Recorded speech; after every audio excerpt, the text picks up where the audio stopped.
it is the end of September, and so the end of the year is upon us. And so it is time to do the end of the year tag. I've got my pumpkin mug to fit in with the vibe. It does have a wee lid that has like a stem on it. I don't know where that is. The end of the year book tag, one of the 3 quarterly book tags that I do on this channel. This is a really short one, so I'm sure this will be very quick. Are there any books that you started this year that you need to finish? I'm not really someone who picks up a load of books and doesn't finish them. Like, I'm not someone who like starts and then moves on to something else and then starts.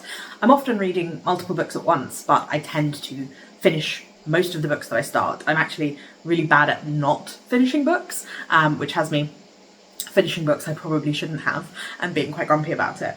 I am currently partway through, I say partway through, I am this far through, Kate Moss's The Burning Chamber. This is the first in a historical fiction series. I'm going to close that door. I left the conservatory door open, but I think the rain is a bit too distracting. Hang on. And now my cat wants to come in. Because of course she does. Do you want in or not?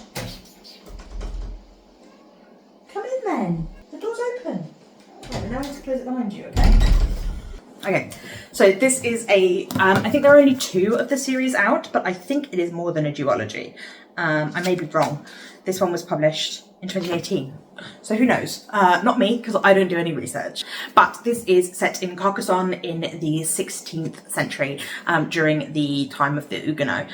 So it is about a Huguenot man who is like on the run from the law, and a young girl whose father was a bookseller and was kind of equal parties, what's the word I want? He was accepting of all people, regardless of their religious affiliation. And so he sold Protestant books and Catholic books, and he has come back from some sort of travels and is no longer willing to sell the books, so his young daughter has had to go and do it for him. And there are some dodgy men around who are wearing the wrong livery from where they claim to be from. And I think it's going to be fun. The writing style so far is competent but not my favourite, but I think this is much more of a plot character book than it is like a writing vibes book, and I kind of need some of that because most of my reading is writing vibes books, and I want to kind of balance it out with a little bit more fun. So this is the only, I am partway through a couple of other books, but I'm currently listening to the audiobook of Henry V by Dan Jones with my boyfriend, who is a big history person, so we're listening to that, but we tend to listen to books very slowly, like 15 minutes a day. So I don't even know if I'll finish that by the end of the year. Henry V was the king of England in the early 15th century, when they were at war with France during the 100 Years' War, and that's what this is about. You're right there, Bean. Showing your bumhole to the whole internet, you know that? Question number 2, do you have an autumnal book to transition into the end of the year? Well, I have talked about it many times on this channel, but I am not having the best reading year. So I have decided what I want to do at the end of this year is do a reread of the Wolf Hall trilogy by Hilary Mantel, which, if you don't know, is my favourite series of all time, and I have a video where I just review this series. So I will leave that link to the cards above if you want to go and check it out. But I absolutely love this book. It is set in the Tudor period, and it is about Thomas Cromwell, who is the consigliere for Henry VIII, and Thomas Wolsey's right-hand man. And this is set, it begins it gives a brief overview of his life, but most of this book is set whilst Thomas Wolsey is trying to find a reason for Henry VIII to divorce Catherine of Aragon because he wants to marry Anne Boleyn. But it is one of the best written books I have ever read. The way that Hilary Mantel can draw a room, and the way that she can get inside the head of a character, the way that she uses dramatic irony, it's all written in the present tense. I absolutely love it. I do feel like historical fiction and those dark rooms that are candlelit, and the kind of dreary Englishness of the atmosphere in this book makes it very autumnal for me. So definitely I want to read that. And then I do also have Eyes, Guts, Throats and Bones by Moira Fowley, which is a collection of short stories that is, I bought this in Gay's the Word in London, and it was in the lesbian fiction section, so I'm assuming it is pretty lesbian, and is creepy short stories by an Irish writer. So absolutely the right vibes for October. I've been really enjoying reading more Irish writers. There's just something about Hiberno English and the way that the like music of it that just I really love, maybe because my parents are Irish, or there seems to be some universal acclaim for Irish writers. Anyway, so this has The Belly Groan of a Face Unpeeled, a break-up poem recited knee-deep in bog water, an ancient burial mound rising and falling like a chest, and the ghost of Stephen Gately reading the ingredients on a ham and cheese sandwich. Isn't Stephen Gately, is he the guy who died from Westlife? Or Boyzone? One of those two. Sinister, queer female bodies at the end of the world, which sounds to me like the perfect October read. Question number 3 is there a new release that you are still waiting for? And I'll leave in the cards above the video that I did about books coming out in Q4. I think there were 12 of them in that video, possibly 13 actually. Our Evenings by Alan Hollinghurst was one that I definitely wanted to read. It is about it's a coming of age story about a young boy who is sponsored through a private school in England in the 60s, I think, and it is his coming of age as a young queer man, and also his mother and her experience being a working class single mum at that time period as well. I think I've heard so much praise for Alan Hollinghurst and the style of his writing. I think he could be a writer that I would really fall in love with. So I definitely am intrigued to see this one. The Party by Tessa Halliday is also a historical fiction set in the 60s, about two families who go to a party and discover the truth about each other and their difficult relationships because they're from different class backgrounds, I believe. They get like snowed in, I think. I'm doing this from memory, but Tessa Hadley is another writer that I think could be a writer that I would really love, and someone that seems to, of late, have come into my orbit a lot. I seem to be seeing her writing everywhere, her books everywhere, like being reviewed a lot. So, and I think when I was looking at books that were coming out at the latter half of this year, Tessa Hadley was reviewed by like two of my favourite writers, Zadie Smith and Hilary Mantel. Less enamoured of Zadie Smith these days, to be perfectly honest with you, but I have enjoyed her writing in the past, so hopefully her recommendations are still good.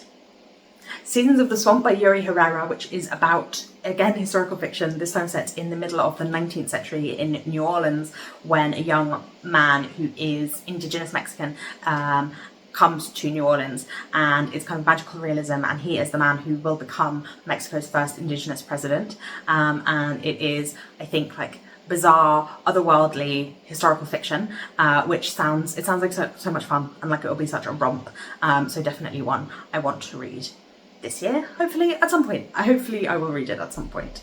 What 3 books do you want to read by the end of the year? Now I'm sorry miss, I'm going to have to dislodge you, because I need to get my book. There we go. Oh, fucking hell. Winkle. Can you not? I have also made a video with 12 books that I want to read by the end of the year, which I'll leave linked in the cards above. But I have 3 of them here to talk to you about. This first one is actually not a book I want to read by the end of the year, but a book that I have to read, which I guess would have worked for the first question, but I haven't started it yet.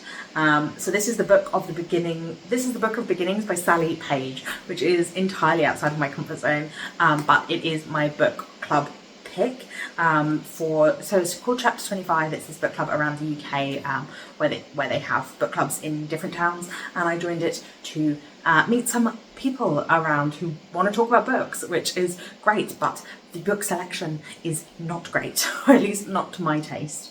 But anyway, this is about Jo Sorsby, who is hiding from her past when she agrees to run her uncle's beloved stationery shop, glimpsing the lives of her customers between the warm wooden shelves as they scribble notes and browse colourful notebooks, distracts her from her bruised heart. When she meets Ruth, a vicar running from a secret, and Malcolm, a septuagenarian still finding himself, she suddenly realises she isn't alone.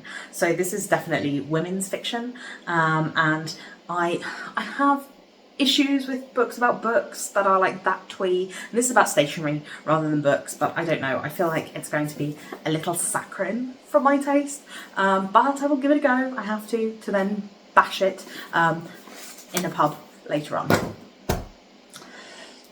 Now, ones that I'm actually interested in reading, we have The House of Spirits by Isabel Allende, a book my mum bought me from my birthday last year, and my birthday is in October, so I still haven't read it in the past year, so hopefully I will get to it this year. This is one of my mum's favourite books, which is why she got it for me, and it is magical realism. I believe it's Allende's like first book, or first big book, anyway, like first book that really took off for her. It's translated from the Spanish by Magda Bogan, and this is about a girl, Clara de Valle, who can read fortunes, make objects move as if they had lives of their own, and predict the future.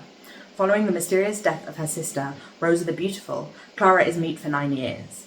When she breaks her silence, it is to announce that she will be married soon to the stern and volatile landowner Esteban Trueba, which kind of, the vibe of that reminds me of like Water for Chocolate, which I guess is because it is historical, because it is magical realism. There is kind of something about that is similar, but I am looking forward to giving it a go. The epigraph is Pablo Neruda, and although Neruda was a terrible person, he wrote great poetry. And then we have The Old Ways by Robert Macfarlane, which again is another book that I think feels autumnal, so definitely answered that question about transitions to the end of the year. This is about Robert Macfarlane's experience walking the paths and the footpaths and byways of England. I think it's just England. It might be the whole of, no, it says the British Isles, so it's not just England. And he travels, his walking and his telling tales of the vast and ancient networks of routes crisscrossing the British Isles, a landscape of the feet and of the mind, of pilgrimage and ritual, of stories and ghosts. I have talked before about how much I really enjoy kind of a realistic, like a weaving of folklore, but not a myth retelling. It's so specific what I like, but it is kind of a connection to creepy dark magic of the world, of the old, I don't know how to describe what I like. It is folklore, but it is not in a fairy tale way. It is, anyway, I think that Robert Macfarlane will do it because I know that I really enjoy his writing from having read Underworld, but I didn't read all of it. I started it and never finished it, but not because of the writing. Anyway, I think I will like this one, and I think it will feel very autumnal. For me, going for a walk in the country is definitely an autumn activity that we do a lot of. So I'm looking forward to reading about it. Nature writing is always something that I want to read, but then I try and read it and get bored. So I'm hoping that won't happen with this one. Is there a book you think could still shock you and become your favourite book of the year? I hope so. I haven't had a favourite book of the year so far. Well, obviously I have a favourite book, but I haven't had a book that I'm like, oh, this will be a favourite for the time to come. I have had some good books, but like I haven't had like The Bee Sting last year, or Demon Copperhead last year as well. There were some books that I read last year that I like still think about and still would put in a favourite books, and that hasn't happened so far this year. So anything could, but what I'm currently reading, along with everyone else in the world, is Intermezzo by Sally Rooney. And I really enjoyed Normal People. I pretty enjoyed Beautiful World, Where Are You? I haven't read Conversations with Friends, but everyone is talking about this as being her masterpiece. I don't know, but I'm intrigued to read it, to see how it goes. And I'm hoping that I will love it. I know I like Sally Rooney's writing, so let's just see the content of this one. Have you already started making reading plans for 2025?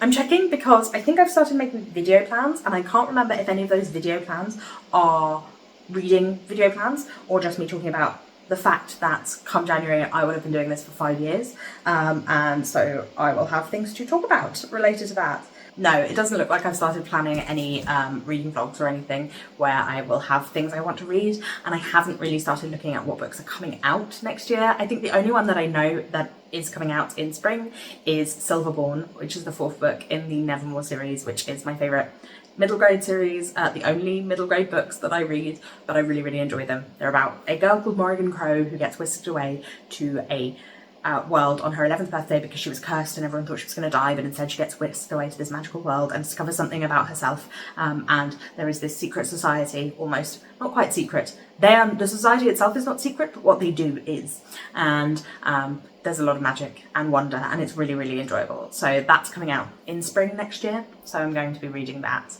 Yeah. So that is the end of the yearbook tag. If you would like to answer any of the questions, they will be in the description. The book tag was created by Ariel Bissett years ago. So I hope you have enjoyed this video. If you are new here, my name is Roisin. I put out new videos on Sundays, so I will see you again very soon. Thank you very much for watching. Cheers.